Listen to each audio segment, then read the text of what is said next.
Mas vamos ouvir quem é autoridade máxima em Corinthians, Rodrigo Vessone, do portal Meu Timão, que faz um excelente trabalho de Grande cobertura Vessone. do Clube Paulista. E o Cruzeiro segue pagando só metade do salário do Fagner. Fala, Vessone, traz as informações do Corinthians para nós. Calma, viu, gente? Não é meia hora de Corinthians, não. É 2 minutinhos só. Calma. Fala, galera! Um abraço aí a todos da TV Samuca. Onde eu tô aqui, ó? Vocês conhecem bem, né? Conhece ou não conhece? Aliás, conhece melhor do que eu. Tô aqui, palco da grande decisão aí do primeiro jogo da Copa do Brasil. Corinthians chega com muitos problemas, alguns jogadores aí na condição física que não é a ideal. Ranieri com problema no tornozelo, a panturrilha do Rodrigo Garro, a virilha do Yuri Alberto, Memphis sem tanto ritmo.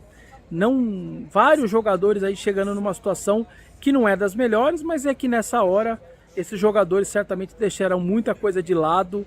O que tiver que ser feito vai ser feito para eles poderem estar em campo e tentar jogar, porque esperaram muito, aliás, largaram o Brasileiro, ao contrário do Cruzeiro, que se manteve o tempo inteiro muito focado ali no Brasileiro, foi terceiro lugar praticamente o campeonato todo, chegou a ser segundo, até primeiro, mas sempre lá em cima, tanto no primeiro quanto no segundo turno. O Corinthians deu uma largada, ficou esperando completamente aqui, claramente ficou esperando essa semifinal, tanto que terminou em 13º no Brasileiro. Mas é um Corinthians forte nessa Copa do Brasil, tem 6 jogos, 6 vitórias, 100% de aproveitamento, fez 8 gols e não tomou nenhum.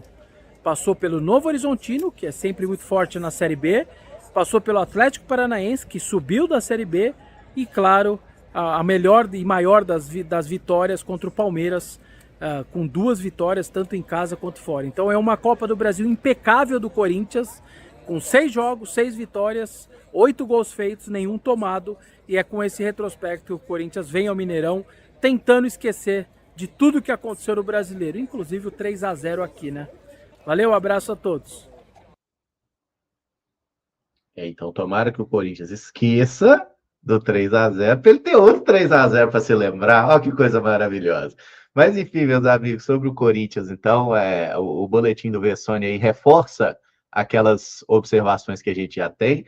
E eu queria perguntar para vocês assim sobre o Corinthians, quais são ali as principais armas que eles têm no jogo de hoje? A gente sabe que o Corinthians deve entrar com uma postura um pouco mais defensiva, levando o confronto para tentar decidir em casa.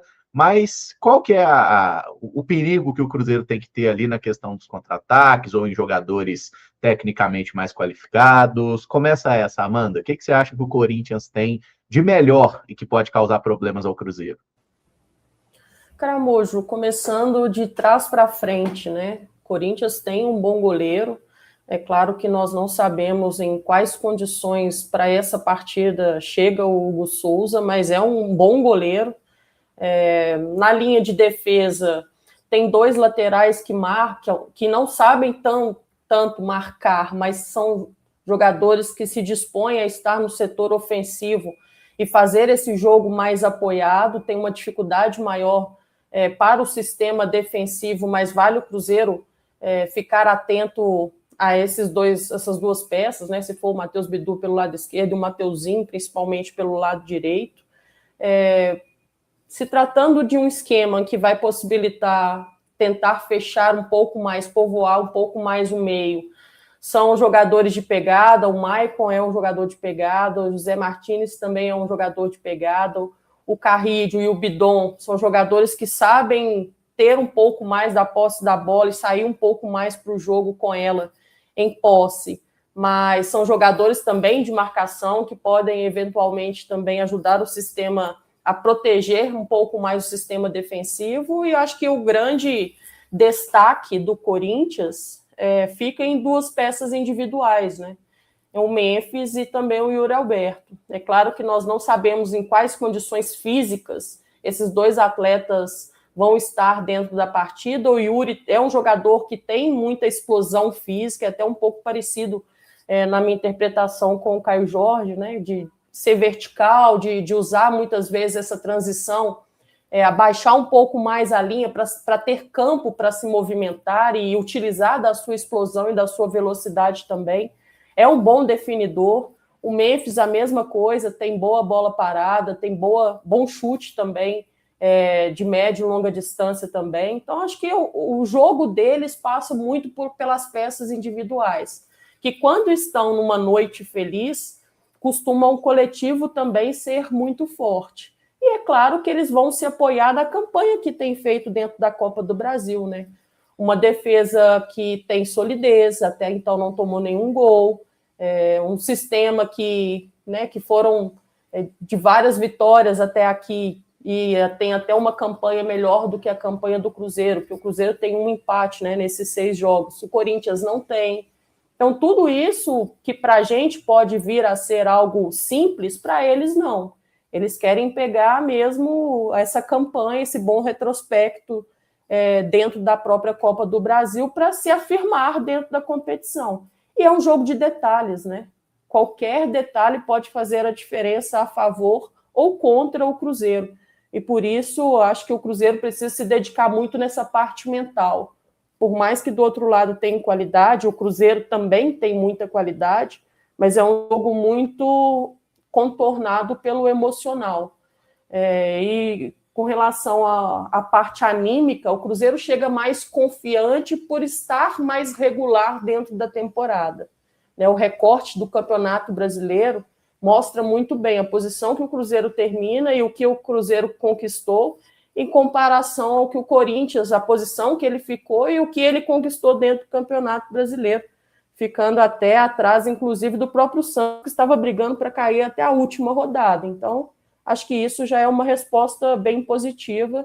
Tomara que a gente possa fazer um bom jogo acima de tudo, levar um resultado que seja também positivo para esse jogo de volta, esse confronto de volta lá em São Paulo. O lado esquerdo do Corinthians me preocupa bastante, porque o Bidu está fazendo uma ótima temporada, e aí do nosso lado direito a gente tem o William pendurado, né? Então é uma partida que vai exigir muito, assim, tanto do Christian quanto do William, em qualquer circunstância, mas ter esse ponto do William estar pendurado me preocupa bastante. Torço para que eles consigam fazer uma partida assim muito correta do ponto de vista defensivo para limitar ao máximo possível essas ações do Corinthians do lado esquerdo e ao mesmo tempo que o William consiga fazer isso passando ileso. E aí todo mundo que atua por ali ao redor do William vai precisar ajudá-lo nisso, né? Que ele não fique ali no mano a mano, uma situação em que ele absolutamente precisa fazer uma falta para cartão e torcer também para os critérios da arbitragem ajudarem, né? E aí, óbvio, tem os nomes de sempre, né? O Memphis, o Yuri Alberto, o Breno Bidon, são jogadores muito talentosos e que, com poucos toques na bola, podem resolver a situação para o time de São Paulo. Então, torço muito para que a gente esteja num daqueles dias de Cruzeiro de Leonardo Jardim, né? Que não permite ao adversário esses espaços para que a gente possa sair feliz hoje à noite do Mineirão.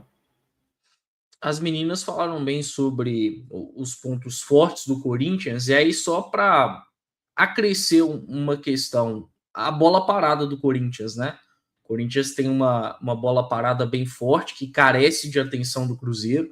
Vale lembrar que lá no confronto contra o Palmeiras, por exemplo, de 3 gols do Corinthians no confronto, 2 são de bola parada por meio de... primeiro, um escanteio, né, que o Matheus Bidu acaba fazendo gol, chegando bem no segundo pau, e aí no segundo tempo, lá no próprio Allianz Parque, né, os 2 gols no Allianz Parque, depois de uma falta cobrada pelo Garro, com o Gustavo Henrique fazendo. O Corinthians tem muita força na bola parada, mesmo que o Garro não inicie o jogo, e aí eu estou destacando ele porque é o principal jogador do Corinthians em torno de bola parada, mas tem o Mateuzinho, por exemplo, que pode fazer bem isso, né? Costuma cobrar muitas faltas, muitos escanteios, e aí tem um perigo muito claro para mim, que é o Gustavo Henrique. O Gustavo Henrique tem aparecido muito bem nesse quesito, o André Ramalho é outro cara que pode aparecer, o Ranieri, que não deve iniciar o jogo, é mais um cara que costuma ter muita presença, principalmente no jogo aéreo. Então, vale ter essa atenção. A campanha do Corinthians, de fato, é muito boa. Ela é até, em alguns aspectos, melhor do que o Cruzeiro dentro da Copa do Brasil, né? O Cruzeiro, por exemplo, não está 100%, porque ele empatou com o CRB no Mineirão. O Corinthians venceu 6 jogos.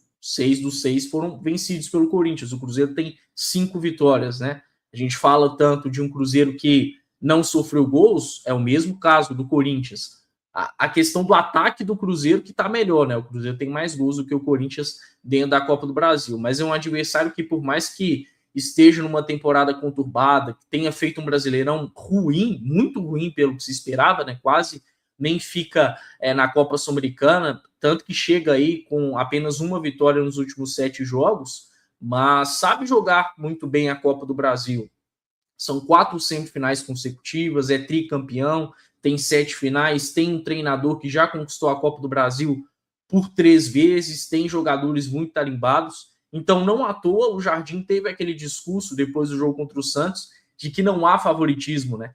E por algumas vezes o Jardim já falou que não vai pegar aquele jogo, o 3-0, como base, porque ele sabe que vai ser um jogo diferente, ele sabe que o Dorival vai montar essa equipe de uma forma distinta e até mesmo o comportamento dos jogadores vai ser diferente. Então, o Cruzeiro está preparado, né? Está preparado para neutralizar esses pontos fortes do Corinthians e também para explorar os fracos, né? Porque tem ali uma dupla de zaga que é forte no jogo aéreo, mas tem dificuldade pelo chão, tem dificuldade para construir. O José Martins sendo o primeiro volante é algo a ser explorado pelo Cruzeiro, ainda mais com esse quarteto aí de meio. Ele é o único cara de pegada, né? E ele não vem bem. Acho que é um ponto aí para o Cruzeiro explorar, principalmente em transições. Tem o fato do jogo pelos lados também. É um jogo xadrez interessante, mas claramente o Cruzeiro é quem chega mais ajustado, é quem chega mais equilibrado, e agora tem que fazer isso prevalecer.